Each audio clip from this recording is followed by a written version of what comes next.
За амны илгээр 40-50% та тэгээ бас боломжийн явж байгаа гэдээ одоо ингээл яриад явна л да. Тэгэхээр яг эдийн засгийн өсөлт 5%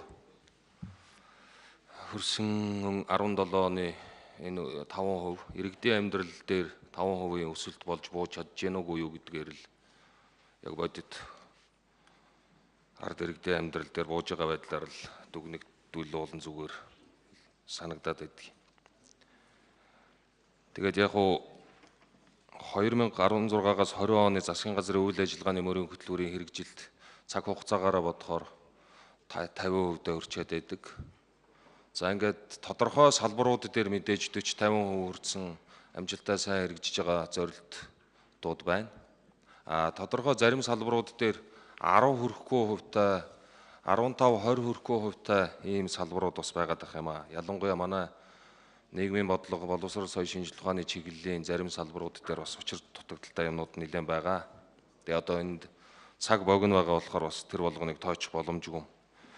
Тэгэхээр юу гэж хэлэх гээд байгаа гэхээр нэгэнт зорилтууд тодорхой, хариуцах эзэн тодорхой, хүр хүрдэн тодорхой, хугацаа тодорхой ийм байгаа нөхцөлд бол нэг тийм цонхны шилний цаанаас нэг чихэр долоолгосоор байгаад 20 он руу битээ орчосоо л гэж бодож байна.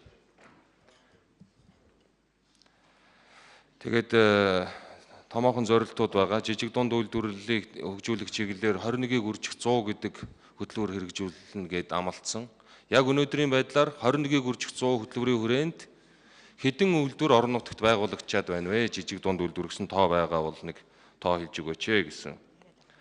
Төрийн өмчийн бодлого зохицуулалтын газар дээр өнгөрсөн жил төрийн өмчийн аж ахуй нэгжүүдийн бас нэлээд хариуцлагыг чангатгаад ингээд 800 гаруй тэрбум төгрөгийн ашигтай ажилласан гэсэн тийм дүн мэдээ гарсан байл. Энэ бол үнэхээр бас сайн үзүүлэлт.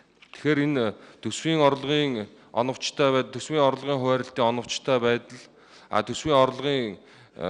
төсвийн гүйцэтгэлийг бол одоо хяналтыг сайжруулах юм бол бас тодорхой үр дүнд хүрч болдгийм байна гэдгийг төрийн өмчийн улсын үйлдвэрийн газрууд дээр бол хэрэгжүүлсэн байна.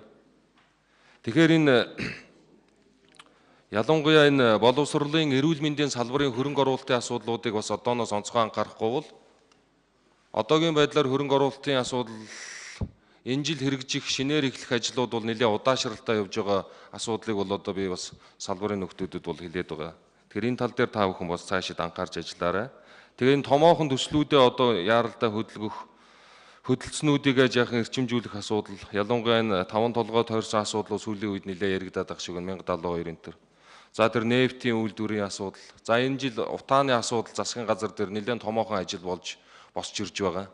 Тэгэхээр ийм томоохон ажлууд руугаа нэлээд эрчимтэй орохгүй бол жилийн чинь хагас нь баг явчлаа шүү. Тэгээ үр дүн нь одоо ингээд тунгадахгүй эдхэн сарын дараа ахаад нэг ингээд үр дүн ярихад бас тодорхой хийсэн ажилтаа байгаасаа гэж ингэж бодож байна. Тэгээ түрүүний миний асуусан 21-ийг үржих 100 хөтөлбөрийн хүрээнд орон нутагт яг хэдэн үйлдвэр баригдсан байгаа вэ гэдэг ийм нэг асуулт байна. Баярлалаа. За би зочин танилцуулъя. Улсын хурлын гишүүн Нямбаатрын урилгаар Сонгон хайрхан дүүргийн 26 дугаар хорооны иргэдийн төлөөлөл улсын хурлын үйл ажиллагаа төрийн ордонтой танилцж байгаа юм байна. За сонгон хайрханчуудад ажлын амжилт сайн сайхан өгсөөрэй. За сангийн сайд хариулах уу? Хөдөөж хүн сайд, за Батцэрэг сайд төслүүдийн талаар хариулъя. За Баатар хууль гишүүнтэй санал 100% байгаамаа. Тэгээ аж ахуйн нэгж иргэдээ бид нар дэмжиж энэ эдийн засгийн хямралаас гарна, эдийн засгаа докторжуулна, ажлын байрыг нэмэгдүүлнэ, иргэдэд орлоготой болгоно. Тэгэхээр энэ зээлийн хүүг нэг оронтой тоонд оруулах асуудал маш чухал байна. Тэгэхээр энэ хөрөнгө оруулалтын банкны тухай хуулийг одоо яаралтай баталмаар юм шиг санагдаад байгаа юм л да. Тэгээ манай хүнс хөдөө аж ахуй хөнгөн үйлдвэрийн салбар бол бодлогын дэмжлэг татаасгүйгээр одоо явахд бас хэцүү л дээ. Тэгээ би нэг жишээ хэлье. 2007 онд энэ Улаанбаатар урамшуул өгч эхэлсэн. Тэгээ ингэнгүүт газар тариалангийн үйлдвэрлэлд сэргээд босоод ирж байгаа. За яг энэтэй адилхан одоо төрийн дэмжлэг, төрийн одоо зөв бодлого одоо манай салбарт хэрэгтэй байгаамаа. Тэгээ энэ хүрээнд бид нар 2100 үндэсний үйлдвэржилт хөтөлбөрөө сая баталсан. Сая он гараад бид нар баталсан шүү дээ. Тэгээ энэ хөтөлбөрийг хэрэгжүүлэхэд 3.7 их 80 төгрөг бидэнд шаардлагатай байна. Тэгээ энд бол улсын төсвийн хөрөнгө оруулалт, за аймаг орон нутгийн төсвийн хөрөнгө оруулалт, за гадны төсөл хөтөлбөр, зээл, за тэгээд хувийн хвшлийн хөрөнгө оруулалтаар бидний энэ төслийг хөтөлбөрийг хэрэгжүүлнэ л гэж зорж байгаа юм. Тэгээ 2019 оны үндсэн чиглэлээс бас хэлцэж байгаа. Тэгэхээр энэ дээр бас эрхэм гишүүн минь бас та саналаа хэлж энэ дээр анхаарч өгөөрэй.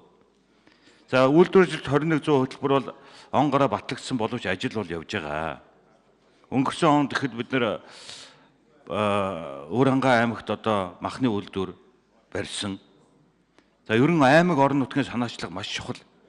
2100 гэдэг нэр өөрөө ойлгомжтой байгаа шүү дээ. 21 аймаг 100 үйлдвэр л байгуулъя гэж байгаа.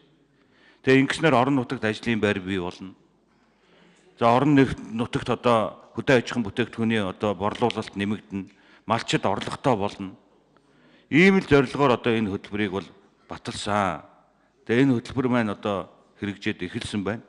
Тэгээ энийгээ бас одоо аймаг орон нутагт иргэдэд сурталчлах. За үүнийгээ бас нөгөө жижиг дунд үйлдвэрлэлтэйгээ босод хөтөлбөрүүдтэйгээ уяах.